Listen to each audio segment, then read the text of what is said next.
Hello everybody, welcome to a review of Rambo Last Blood. Now let's do a little housekeeping here. Rambo Last Blood is arguably the last installment of the very successful Rambo franchise.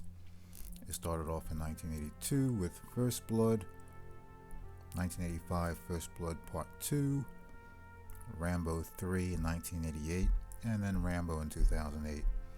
Now let's put this in perspective. Sylvester Stallone really rose to stardom with the Rocky franchise, and that first one was in 1976. The second one was in 1979, and Rocky 3 was in 1982. That is the first year that Rambo First Blood appeared, the same year. So he had sort of catapulted to stardom and said, you know what, I'm going to start off a second franchise. That was the Rambo franchise. So in 1982, it was both Rocky 3 and Rambo First Blood. And in 1985, there's Rocky 4 and First Blood Part 2. So he was pretty much intertwining the two franchises very effectively, very successfully. This was really the height of his career, if you want to call it that. Now, as for Rambo 4, that was in 2008. Then you had the Expendables 1 in 2010, Expendables 2 in 2012, Expendables 3 in 2014. And frankly, I see those four films almost like a little blur. They all kind of seemed to have the same vibe. I don't know whether anyone else would agree with that, but you know, he was an aging ex-military guy out in the wilderness in these foreign countries with missions and everything. I mean, they seem very similar to me. At any rate, that's how we get to here. Rambo Last Blood. Some people have called it Rambo 5. So at any rate, let's get to the review. So if you've seen the trailer for the film, and the trailer, by the way, is a very lean, 61 seconds long, very short in trailer years. It really covers the whole movie from beginning to end. I mean, if you've seen the trailer, you have virtually seen this whole movie. They leave nothing out, nothing to the imagination. They cover every plot point from A to Z. So when you walk into the theater, really the only thing you don't really know is whether this girl is going to live or die by the end of the movie, and whether Rambo is going to be alive or dead at the end of the movie. Those are pretty much the only plot points you don't know walking into the theater, but otherwise you've seen the whole movie in the trailer. Now, let's get to the movie itself. Yes, we see Rambo on a farm. Why he's on a farm, it's not very clear. He's with this, they're calling her an old friend lady who has a granddaughter, you know, all contrived. We get that. Gabrielle meets her, very young, very naive, very innocent, etc., etc. Okay, so I'm watching the film, and I see the girl there. I've seen the trailer. You know, she's a very sweet girl. As I'm watching her, frankly, I'm so distracted because the only thing on my mind is I'm saying to myself, and I don't know whether anyone else was like this, I'm just saying to myself, please nothing happen to this girl. Please nothing happen to this girl. Please nothing happen to this girl. Now, mind you, I know something's going to happen to the girl. I saw it in the trailers. Something bad happens to the girl, so I know that, but still, I couldn't escape saying to myself, please nothing happen to this girl, or at least nothing really bad happened to the girl. You know what I'm saying? And I mean, to be perfectly honest, yeah, something really bad happened to the girl. I mean, I'm not even going to go into detail, but we all know what happened to the girl, and it was even worse than my worst expectations, frankly, to be perfectly honest. So that really broke my heart. In fact, even now, it's a day later, it's still breaking my heart what happened to the girl. Very sad, very sad. We see that they have a relationship, and then very early on, he says, hey, look, you have these friends. Look, why don't you invite them into the tunnels? And she says something to the effect, that's a little odd. You don't usually let people go into the tunnels. I believe she says something like that. And frankly, I don't even know why he's sort of pushing the people to go into the tunnels. At any rate, they go into the tunnels, they have a good time, and they say, look, so what's up with these tunnels? I mean, what's your uncle, for lack of a better word, that's what they call him, uncle. What's the deal with him in tunnels? And to be perfectly honest, the answer she gave was almost like a non-answer. I mean, what did she say? Something to the effect, oh, well, he just likes tunnels, he likes to dig, and he just gets a little peace of mind when he's digging tunnels. I mean, that's the answer. I mean, they couldn't come up with a better movie answer than that. I mean, it's almost like a non-answer. Basically, they're saying it's just a hobby, blah blah blah. Mind you, this just wasn't a little bunker. This was literally a catacomb of tunnels. And he's one guy by himself out in the middle of nowhere. Nowhere did it seem like he had hired contractors or anything. They showed him with the backhoe, whatever that thing's called. He was doing all this himself. It had to take him literally years to make all them tunnels. And, one little thing, they just never really explained why he had even made all these tunnels. Now, you could just be a cynical person and say, you know what, doesn't matter, just accept that the tunnels are there. It's a plot contrivance put there just so that we can have these tunnels for the big finale scene at the end. So it really doesn't make any difference. But, still, that said, I think they could have come up with some kind of better explanation why the guy spent all this time making tunnels. Okay, so jumping forward, the girl goes to Mexico to look for her estranged father. And, right off the bat, you see that her friend Giselle, very crude, kind of messy, kind of sloppy, impolite, shady, whatever. And so she takes Gabrielle to see her father. Now, I thought it was really odd that Giselle says, okay, well, your father lives in an apartment, whatever the hell it was, 147, that's where he is. I'll just stay in the car. Now, mind you, this girl's like in a foreign country. I don't know that she's been there before. And this is supposed to be her friend. Her friend is just sending her up to some random apartment to meet her father that she hasn't seen in a million years. They both know that this guy's a bad guy, mean guy. They both know that this guy abused her mother in some form or fashion. It's sort of put in the air, I think, that he may well have abused her at some point. I mean, they kind of hint at that a little bit. Anyway, Giselle sends her friend up to there by herself while she stays in the car, and she's back in the car making little sketchy phone calls and whatnot.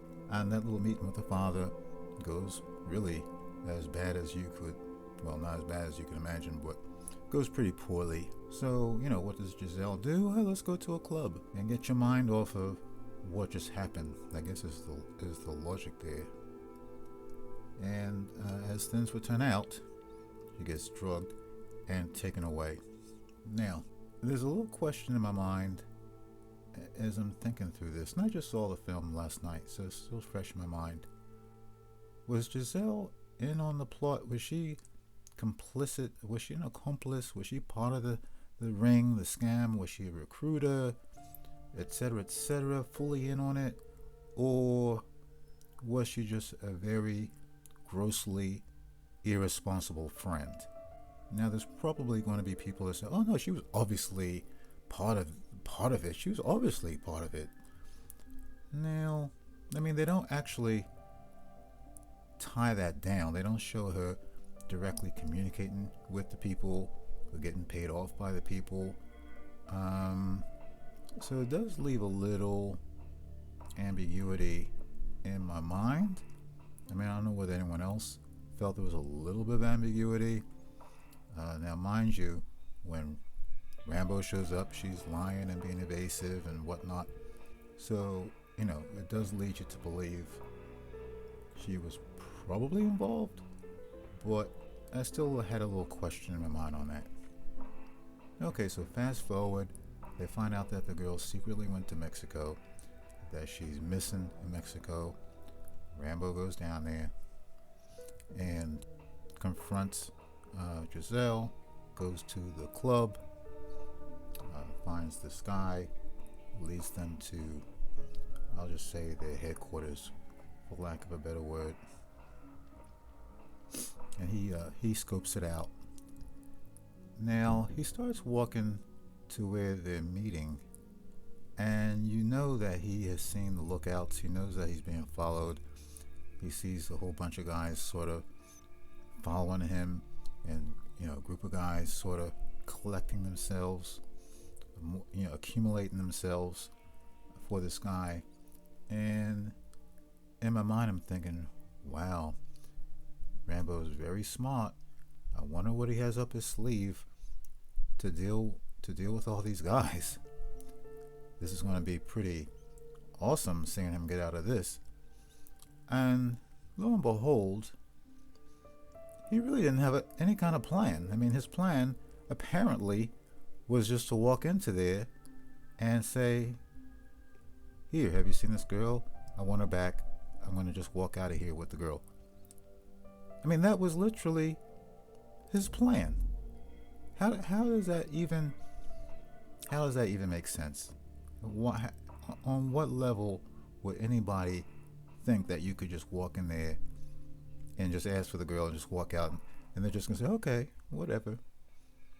That really struck me as odd. Now, we know Rambo historically can be a little impulsive and whatnot, but the guy historically has been very strategic and savvy, and knowing how to get out of a tricky situation. So it did strike me as odd that he really had no clever, distinct plan to get out of that situation. That just struck me as a little odd for a Rambo. So at any rate, he gets severely beaten up. He gets saved by the lady journalist, and she reveals that, "Oh, I've been investigating these people for a long time." At any rate, Rambo goes into the place, gets her girl back. It seemed a little easier than I would have thought, frankly.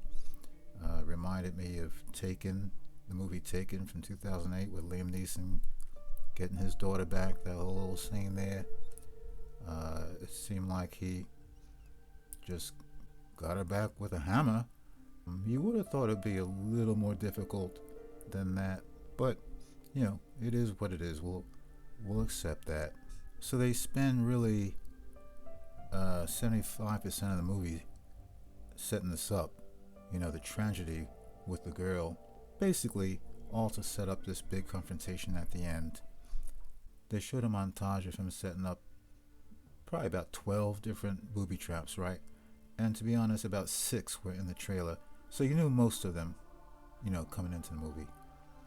And to be perfectly honest, they really didn't show much more in the film than they did in the trailer, to be perfectly honest. So you saw most of the booby traps already.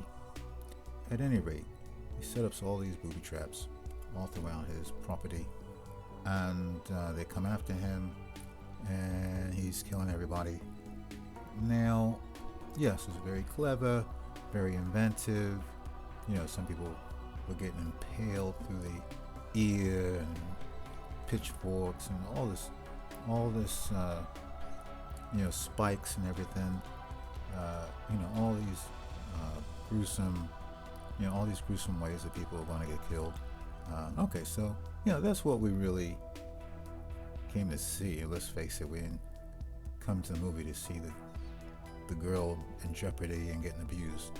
No, we came to see all the booby traps. I mean, let's face it. I mean, why else would you go to see this movie except to see these bad guys get killed with the booby traps? And to be honest, I thought that whole final confrontation should have been a little longer. I mean, you spent literally about an hour setting it up,